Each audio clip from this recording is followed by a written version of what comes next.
Hello! This video introduces the information you see along the way as you walk from Gwanghwamun to Seoul Station. We'll start at Gwanghwamun and pass by Cheonggyecheon Stream and Seoul City Hall. Now, let's get started. The building you see in front is Gwanghwamun. It's the main gate of Cheonggyecheon Palace, Korea's most famous palace. It had snowed the day I visited, so you can see the snow piled up on the ground. The area where Gwanghwamun is located is considered the symbol and most central area of Seoul. If you ask most Koreans where the center of Seoul is, they'll answer here. Historically, anywhere in the world where a king resided and where a palace was located was the capital, and Seoul served as the capital of Korea for approximately 630 years. The building you see in front is the Seoul Government Complex of the Republic of Korea. This shows how important this place is in Seoul.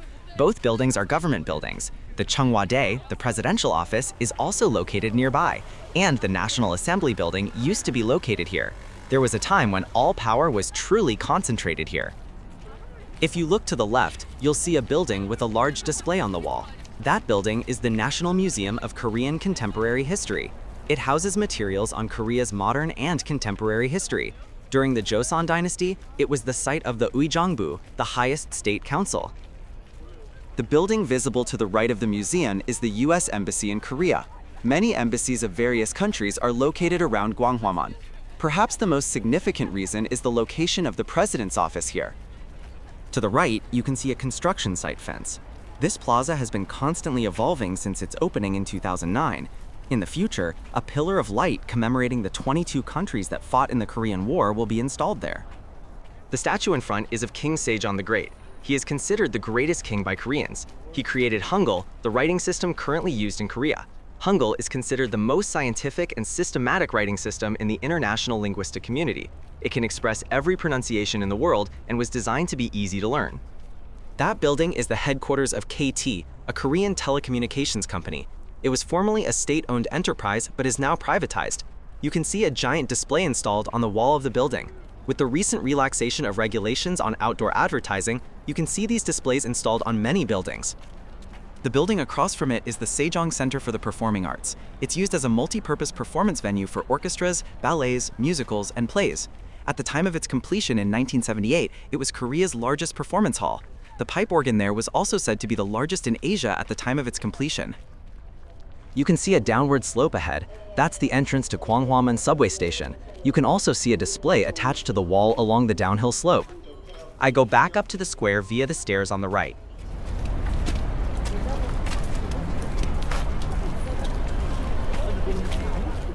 The tall building visible on the left here is the headquarters of Kyobo Life Insurance, Korea's leading life insurance company. Born to a family of independence activists, founder Shin Yong-ho emphasized the importance of education for national development. This led him to invent the world's first education insurance policy. As a result, many people were able to attend college without worrying about tuition. And the statue you see in front is of Admiral Yi Sun-sin. He is considered the most revered figure among Koreans. During the Imjin War of 1592, Korea was on the brink of destruction. At the time, King Senjo of Joseon was in such dire straits that he abandoned the palace and attempted exile in what is now the Ming Dynasty of China. Admiral Yi Sun-sin was the key figure in the war, winning every naval battle and completely severing the Japanese supply line. He is considered one of the greatest admirals in the history of naval warfare. We've reached the end of Gwanghwamun Square. Here too, you can see a large display attached to the building's wall. This time, I'm planning to walk across Cheonggyecheon Stream to Seoul City Hall. Leaving Gwanghwamun Square, the area you see ahead is called Jongno. Jongno is where the headquarters of many of Korea's most prominent companies are concentrated. The traditional building you see in front is a monument built to commemorate the 40th anniversary of the reign of King Gojong of Korea. This was the largest commercial district during the Joseon dynasty. People were said to flock here like flocks of clouds. Since Seoul was designated the capital of Korea, it has served as a commercial hub for over 630 years. You can also see the uniquely designed Jongno Tower building in the distance. This is the landmark building representing Jongno.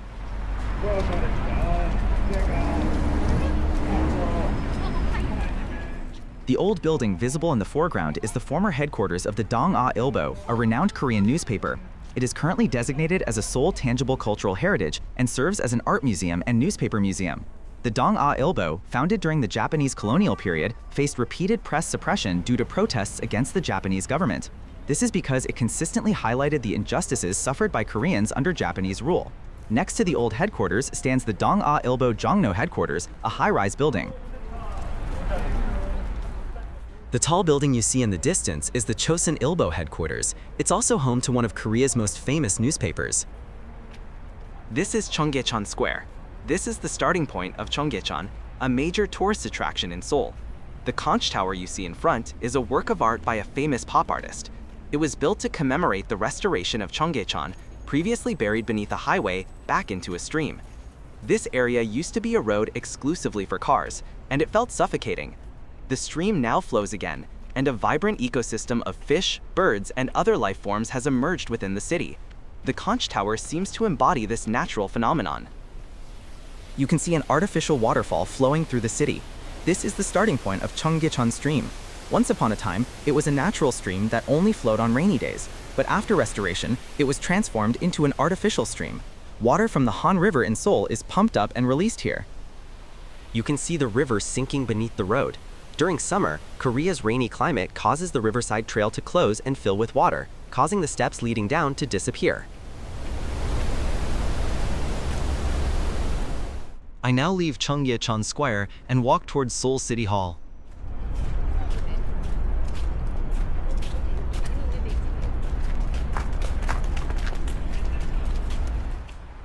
You can see several flags displayed along the road here. The flags of the free world countries that participated in the Korean War, along with photographs from the war, are on display. Funded by a private organization, these flags have been on display here for several years. And the building visible behind it is the Seoul Finance Center. It's a famous office building housing global corporations. BlackRock, Bank of America, UBS, and MasterCard are known to be among its tenants.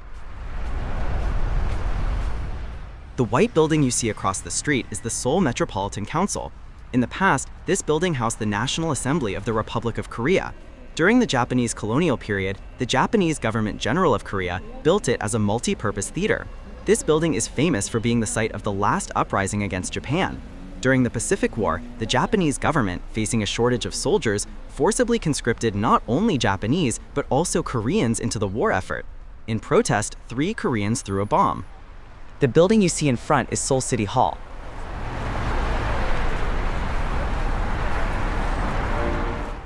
The building on the left is the former Seoul City Hall. It currently serves as the Seoul Metropolitan Library. There's a plaza in front of City Hall. Every winter, a skating rink is set up there. It's open to everyone and costs just $1 an hour. I've skated here before. From here, you can see Namsan Tower in the distance. It's a landmark building in Seoul.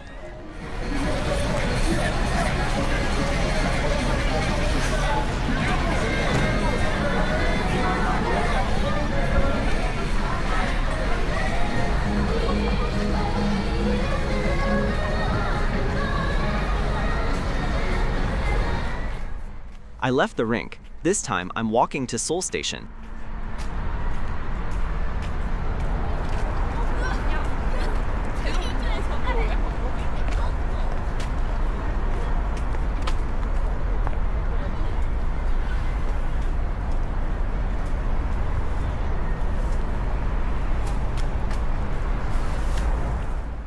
The traditional building seen ahead is Deoksugung Palace, a Korean palace. Deoksugung Palace is located across from Seoul City Hall.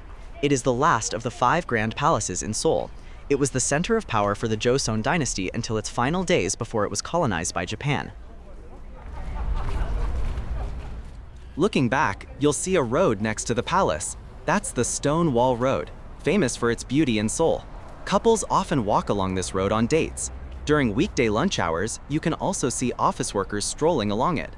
But perhaps because of the cold weather, there aren't many people around.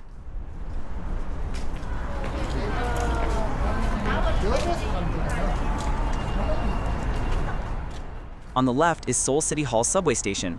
I'll continue straight.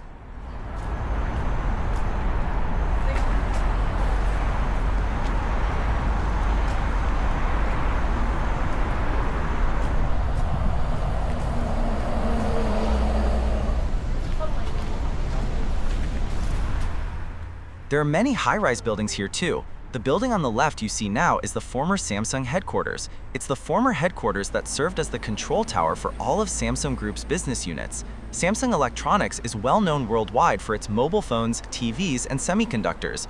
While this is just one part of Samsung's business, the company covers a wide range of industries.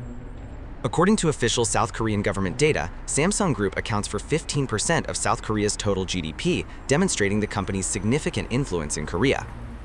The traditional building you see in the distance is Sungnyemun. It's also called Namdaemun, the southern gate of the capital. During the Joseon dynasty, this was the main gate of the capital.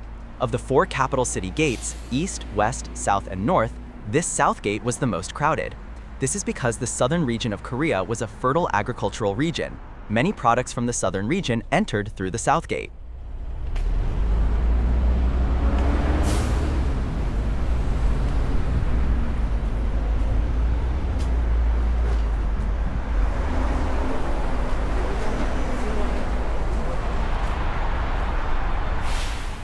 To get to Seoul Station, you have to pass through this underpass. This is where the homeless gather. Compared to other countries, Korea doesn't have a particularly high homeless population. However, most of the homeless live near Seoul Station. In the underpasses near Seoul Station, you'll often see homeless people making their own personal space by collecting cardboard boxes.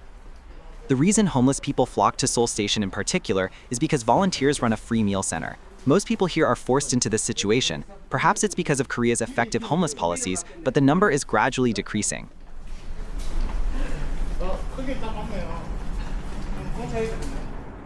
I exited the underpass. Behind me, you can see the exit I exited from. Now, looking straight ahead, you can see Seoul Station. I arrived at Seoul Station. The building you see ahead is the old Seoul Station. It's actually a station where trains still operate. To take the subway connecting to North Korea, you have to enter the old station. All other lines are in the new station.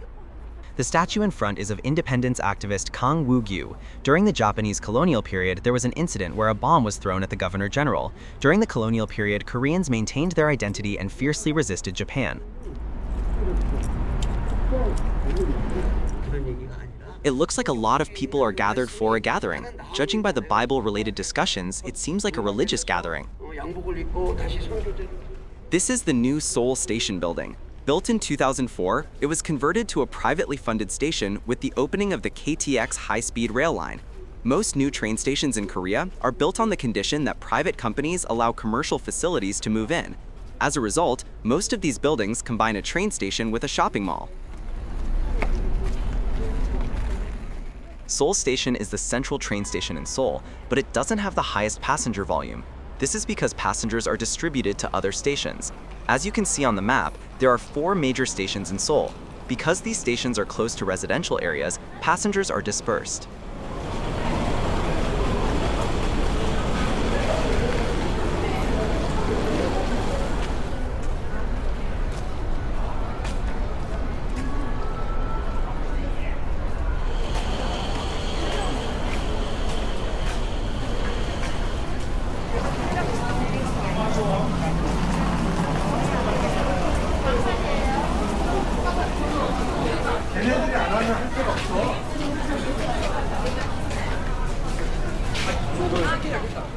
I entered the Seoul Station building. The massive panoramic display was impressive. It's said to be 111 meters long.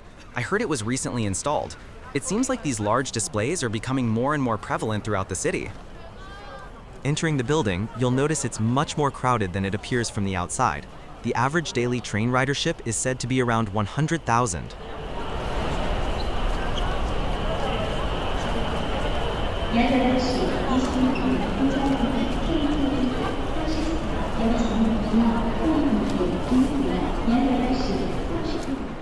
I went up to the upper floor and looked down. To the right is the train platform, and to the left is the shopping mall.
So far, I've walked from Gwanghwamun to Seoul Station. This concludes my video. Thank you for watching.